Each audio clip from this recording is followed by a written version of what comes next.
પ્રણામ, નમસ્કાર, જય અરુણાચલ.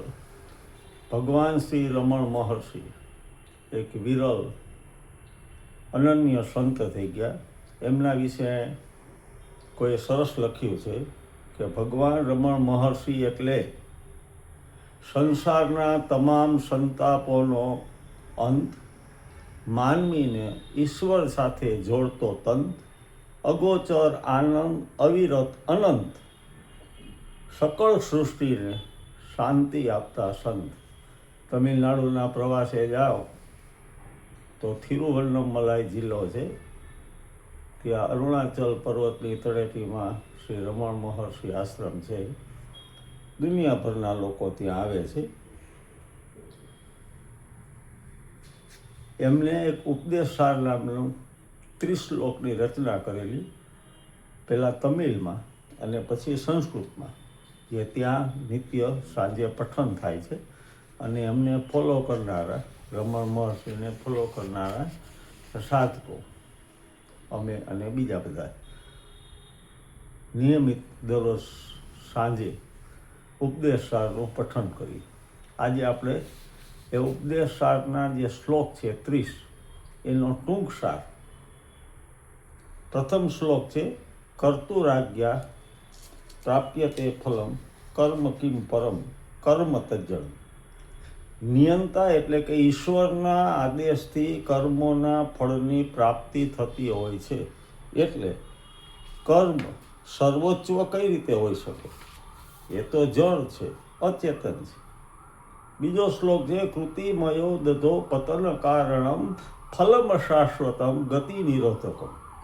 કર્મોના અથાગ મહાસાગરમાં કર્મોના અસ્થાયી ફળ મનુષ્યના પતનનું કારણ બને છે. કર્મફળ શાશ્વત સ્થાયી નથી હોતા, એટલે મુક્તિ તરફના રસ્તામાં એ બાધક બને છે. ત્રીજો શ્લોક છે, ઈશ્વરાપિતમ નેચ્છયા કૃતમ ચિત્તશોધકમ મુક્તિ સાધકમ. ઈશ્વરની સમર્પિત ફળાશક્તિ રહિત કરેલા કર્મો મનને શુદ્ધ કરે છે અને મુક્તિના સાધન બને છે. કાવ્યા મનઃ કાર્ય ઉત્તમમ પૂજનમ જપસ ચિંતનમ ક્રમા. શ્લોક નંબર 4. શરીર, વાણી અને મન દ્વારા કરાયેલા કર્મો, પૂજા, જપ અને ધ્યાન ક્રમશઃ ઉત્તરોત્તર ક્રમમાં એકબીજાથી શ્રેષ્ઠ છે. પૂજાથી જપ શ્રેષ્ઠ છે અને જપથી ધ્યાન શ્રેષ્ઠ છે. 5મો શ્લોક કહે છે, જગત ઈષદી યુક્ત સેવનમ અષ્ટમૂર્તિ ભ્રુદેવ પૂજનમ. સંસાર સેવા, ઈશ્વર સેવા સમજીને કરવી એ સાચા અર્થમાં દેવ પૂજા છે. ઈશ્વર અષ્ટમૂર્તિ રૂપ છે, એટલે કે 8 રૂપવાળા છે.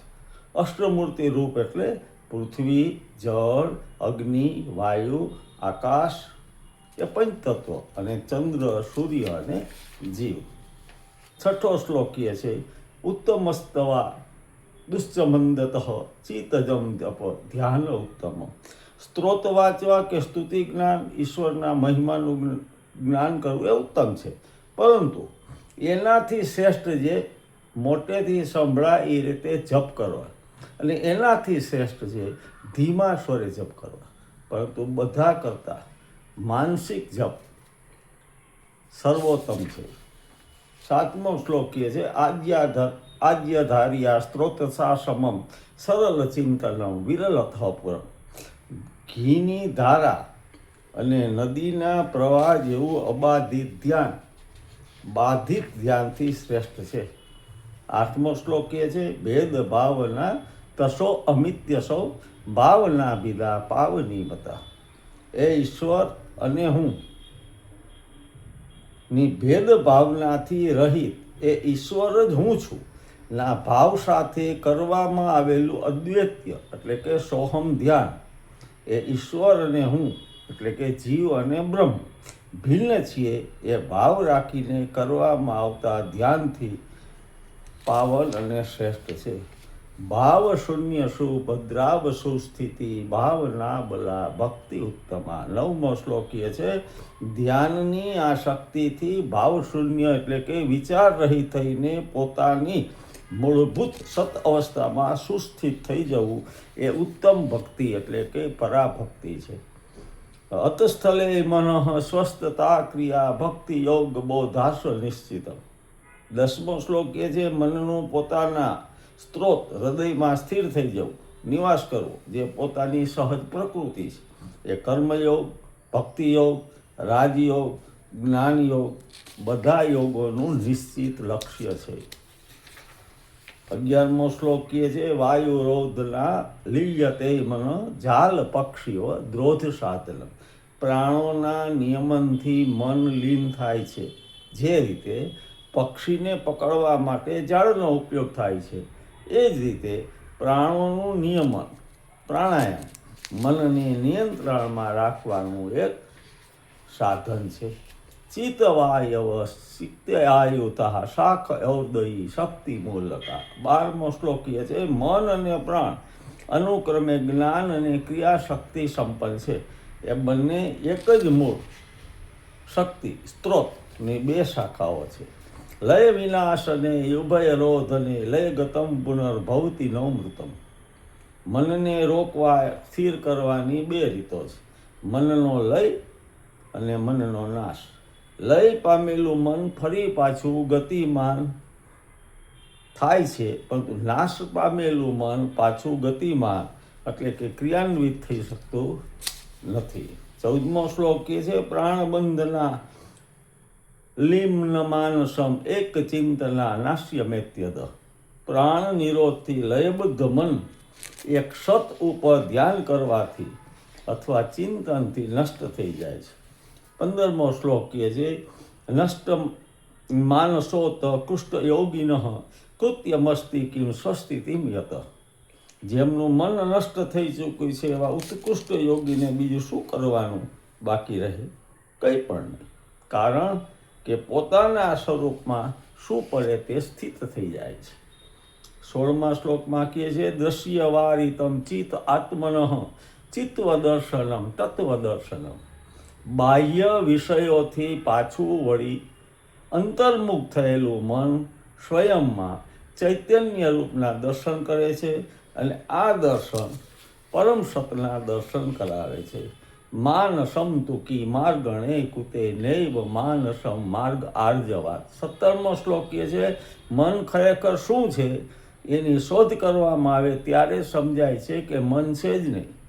આત્મબોધનો આ સરળ રસ્તો છે. 18મા શ્લોકમાં કહે છે ભગવાન વૃત્યસ્તવહમ વૃત્તિમાશ્રિતા વૃતયો મનો વિદ્યહમ મન. વિચાર જ મનની રચના કરે છે. તમામ વિચારો હુંના વિચાર પર આશ્રિત છે, આધારિત છે. એટલે હુંના વિચારને મન જાણો. 19મા શ્લોકમાં કહે છે અહમ કુતો ભવતી ચિન્વતઃ અયિ પતત્યહમ નિજ વિચારણ. હુંનો વિચાર ક્યાંથી ઉત્પન્ન થાય છે? આ પ્રકારની શોધ કરવાથી હુંનો વિચાર એટલે કે અહંકારનું પતન થાય છે. આ જ આત્મખોજ છે. આત્મવિચાર જે કહેવાય છે તે આ જ છે. 20મો શ્લોક કહે છે અહમી નાશ બાહ્ય મહંતયા સ્ફૂર્તિ હત સ્વયં પરમ પૂર્ણ સત.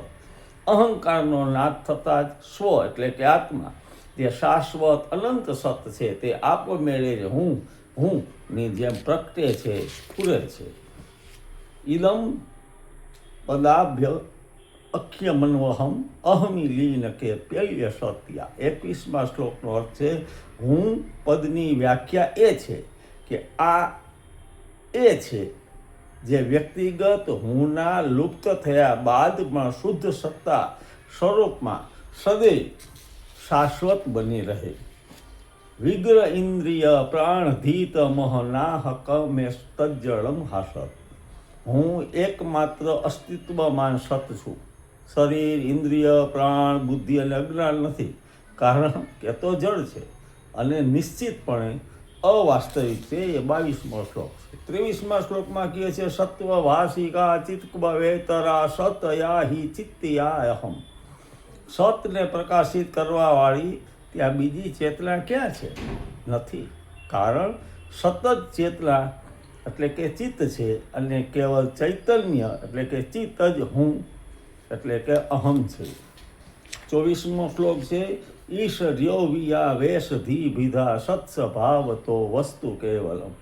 બાહ્ય એટલે કે સ્થૂળ આકૃતિના અને અંતર એટલે કે સૂક્ષ્મ પ્રકૃતિના દૃષ્ટિકોણ સિદ્ધાંતથી ઈશ્વર અને જીવનો ભેદ છે, પરંતુ પોતાની વાસ્તવિક પ્રકૃતિના દૃષ્ટિકોણ સિદ્ધાંતથી એ બંને એક જ પરમ તત્વ એટલે કે સત છે. 25મો શ્લોક કહે છે વેશ હાનતઃ સ્વાત્મ દર્શનમ ઈશ દર્શનમ સ્વાત્મ રૂપતઃ.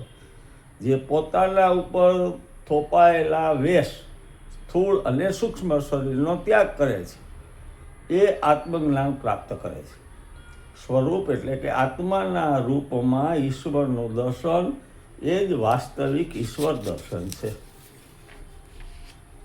આત્મસંસ્થિતિ સ્વાત્મ દર્શનમ આત્મનિર્દયા આત્મનિષ્ઠતા. 26મા શ્લોકમાં કહે છે આત્મા અદ્વૈતીય છે અને માટે જ આત્મામાં સ્થિત થઈ જવું એ જ સ્વરૂપના દર્શન છે અને માત્ર આને જ આત્મનિષ્ઠા કહેવાય છે.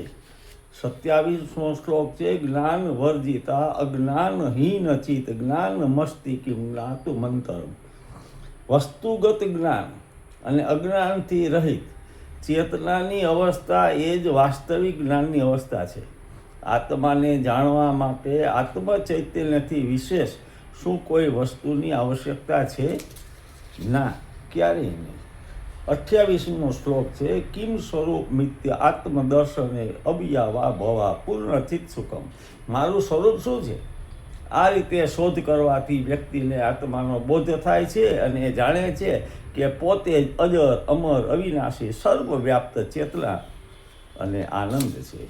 29મો શ્લોક છે બંધ મુક્ત્યતિ તમ પરમ સુખમ વિંદતી હજી વસ્તુ દૈવિક. જે વ્યક્તિએ પોતાની દિવ્ય સત્તાનો બોધ કરી લીધો છે અને અહીંયા શાશ્વત આનંદની પ્રાપ્તિ થાય છે, જે બંધન અને મુક્તિ બંનેથી પરે છે. 30મો છેલ્લો શ્લોક કહે છે અહમ પેતકમ નિજ વિભાનકમ મોહદિદન તપો રમણ વાગ્ય. અહંકારથી રહિત આત્મ અન્વેષણ કે આત્મા ખોજ કે આત્મવિચાર એક મહાન તપ છે જેનાથી આત્મ સાક્ષાત્કાર થાય છે અને આ રમણની વાણી છે. ભગવાન શ્રી રમણ મહર્ષિનો આ નિશ્ચિત મત છે. આનું વિશેષ સ્વરૂપમાં પણ ચર્ચા થઈ છે. ઉપદેશસાર ગુજરાતીમાં પણ મળે છે. રાજેશ રાજગોરે એમનું ગુજરાતી કરેલું છે. શ્રી રમણ આશ્રમ તિરુવન્નમલાઈ તે મળી જશે. 110 રૂપિયા પ્રાઇસ ત્યારે હતી, એની આજુબાજુ હશે. ઉપદેશસાર એનો મેં ટૂંકમાં સાર કીધો, એની આગળ બીજું પણ ઘણું એમને કીધું છે. પ્રણામ. જય અરુણાચલ. ચેનલમાં આ રીતે બીજા કોઈ વિષય સાથે મળશું. લાઇક્સ ફોરવર્ડ અને સબસ્ક્રાઈબ આપ કરો જ છો, એ રીતે કરતા રહેશો. મળશું નવા વિષય સાથે. જય અરુણાચલ. પ્રણામ. નમસ્કાર.